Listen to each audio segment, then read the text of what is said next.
voluntary on the school's behalf in this? When you say student costs, are you talking about fees, tuition, or one? The whole versus basket. the other? Look, do I think it's going to be voluntary? I sure hope not. Because we've seen voluntary increases in college costs over the last few years. I think our college and universities in Ohio are great. I think they do a great job. The problem is we need to make them affordable as well.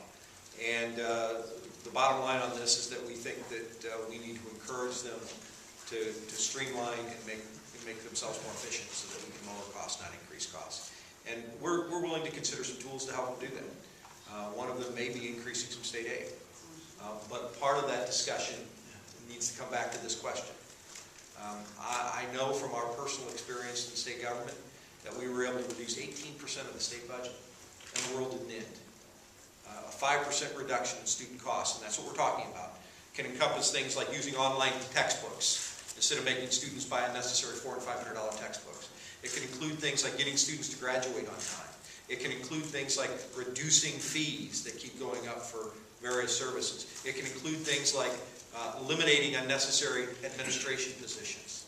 All of those are factors that universities and colleges need encouragement to do. They're doing a lot of it already. Frankly, I've met with most of the university presidents, and they go through their list of all the things they've done to control costs. And then I ask them, what are you proposing for tuition? And they say, well, we're going to go with 0% this year because we did 4.5% last year. Or we're talking about a 5.7% increase to give somebody a guarantee for 4 years that we're not going to increase your tuition over the time you're there. Great idea. I like price freezes when you come in. I'm just not sure you need to raise your tuition 5.7% to get there. So this is the discussion we're going to have.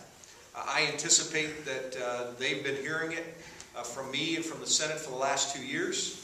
I anticipate they're all going to come to us with ideas of how they're going to get there, and I look forward to hearing their different ideas.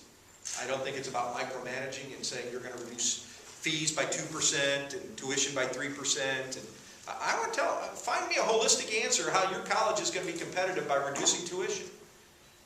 We think we can get there. Certainly, we believe we have smart enough people in those institutions to get there. And frankly, we're going to insist upon it.